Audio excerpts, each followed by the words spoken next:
the former President of the Republic of Fiji, Your Excellency Ret'd, the Prime Minister, the Honourable Marama,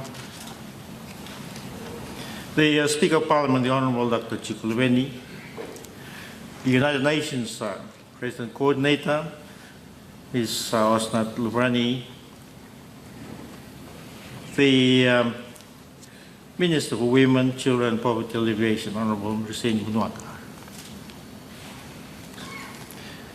The host of today's symposium, the Honourable Ret'd, Minister for Defence and National Security.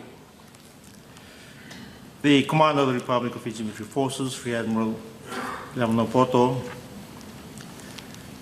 the Commissioner of Police, the General Kileo, Your Excellencies, High Commissioners and Ambassadors, members of the Diplomatic Corps, our distinguished guests, especially the former peacekeepers. Ladies and gentlemen, Isambul Munaka Namaste, Assalamu alaikum, ni hao, and a very good morning to you all. It is such an honor for me to join you this morning to open this special symposium that is being organized as part of the commemoration of 40 years of Fiji's contribution to peacekeeping under the United Nations banner.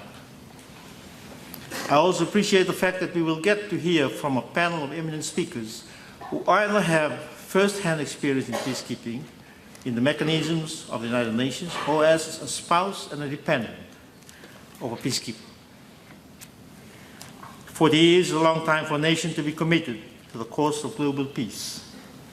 The cycle of life, they say that life begins at 40. I believe that the thinking behind this adage is that people gain significant wisdom around 40 years. And so we could say the same for our service to global peace. We owe our thanks to the many individuals and parties who made up these peacekeeping operations possible, and who continue to cultivate this mission over the past 4 decades. We thank our then national leaders in the 1970s who initiated the idea for Fiji to be involved in peacekeeping operations. Now, they include our first Prime Minister, Ratu Sir Kamsesemara, and his government, and Fiji's first local commander of the Fiji Military Forces, Colonel Paul Monelli. We thank the United Nations for affording us the opportunity to participate in peacekeeping. We thank the host countries where our troops stayed at and continue to be based in. We thank the families of the 56 servicemen who made the ultimate sacrifice for the sake of global peace. We thank all the servicemen and women and respective commanding officers who are flying our national flag with pride. We thank the former and current peacekeepers and their families who are helping our nation grow at the socio-economic front and in their respective communities in the 4 corners of our nation. And we thank all the successive governments since 1970 for continuing to support our involvement in peacekeeping. The current government in particular has also seen the significant increases in peacekeeping allowances that have now made employment in the RFMF an institution of choice, all done in recognition of the incredibly important work that our peacekeepers are conducting around the world. Importantly, we thank God Almighty for His blessings on our nation. Distinguished guests, ladies and gentlemen, it is important that we put Fiji's involvement in peacekeeping into proper perspective for the benefit of our young generation of today, especially to create a greater awareness of and to help engender a heightened appreciation for Fiji's contributions to world peace. Now, Fiji's first peacekeeping deployment under the United Nations banner was to the United Nations Interim Forces in Lebanon in 1978. Led by then Lieutenant Colonel Ret'd, who later became the commander of the Fiji Military Forces and, among many other achievements, became our President and Head of State. Your Excellency, thank you for accepting the Organizing Committee's invitation to share your experiences with the nation through this symposium. Distinguished guests, ladies and gentlemen, the United Nations itself was formed in 1945 after the Second World War. Its aim was, among other considerations, to provide an avenue for sovereign nation states to amicably discuss issues of concern to them through diplomatic means. Now, this was essentially to avoid the outbreak of any more world wars. Now, the world had endured 2 major wars up to that time, which resulted in the loss of an estimated 100+ million lives. Part of the UN's mandate was to help maintain peace in various parts of the world where conflicts were still being resolved through the use of arms.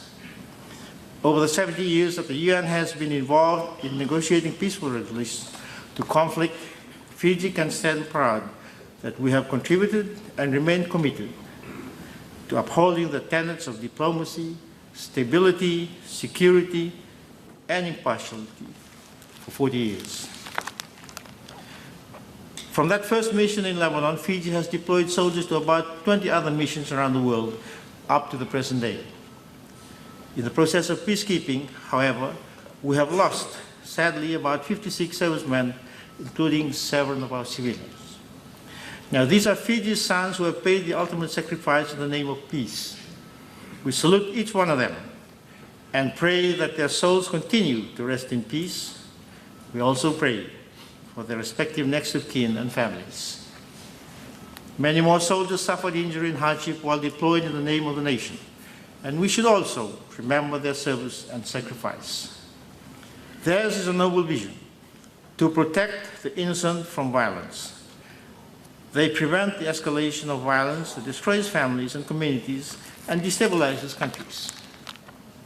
Their exemplary service has directly contributed to the reputation of Fijian forces as effective soldiers and excellent peacekeepers. We should be proud of their sacrifice and their service. As a nation, Fiji has also gained much from our contribution to peacekeeping. Internationally, our reputation as one of the best and effective peacekeeping group contributing countries is well known throughout the world. And here at home in Fiji, the jobs and stability from these missions have allowed tens of thousands of Fijians to provide for themselves and their families. It is, to a large extent, on the backdrop of the international reputation our peacekeepers have earned for Fiji that we are able to secure the support of many UN member countries in our ongoing efforts to develop and modernize our nation. In the recent decade especially, we've also witnessed the international community's increasing support in our bid to play a leading role in world affairs.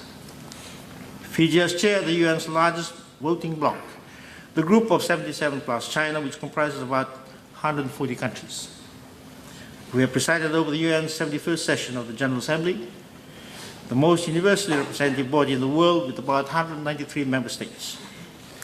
We have co-chaired the UN's first ever Oceans Conference.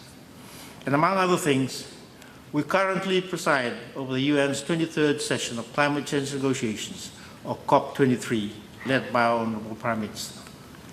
Now, these achievements are helping us to address issues of concern not only to our people, but also to the broader international community. Distinguished guests, ladies and gentlemen, it is vitally important for all of us to learn and understand how conflicts arise in society, and to collectively make every effort to seek amicable solutions without having to resort to arms.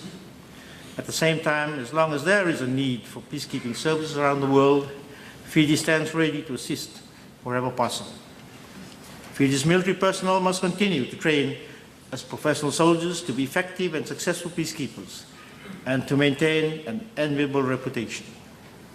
Distinguished guests, ladies and gentlemen, as we commemorate 40 years since our first group of soldiers departed our shores, I call on all Fijians to remember the fallen and their families, and to develop a heightened appreciation of our nation's efforts to contribute to world peace. We now have this unique opportunity to use the wisdom we have gained in the past 40 years of peacekeeping services to lay a foundation of peace and prosperity for our nation and future generations. May Almighty God continue to bless us all and our beloved nation Fiji. Nasawalewu, Tanyavad, Sukriya, Sheshe, Feksa. Thank you.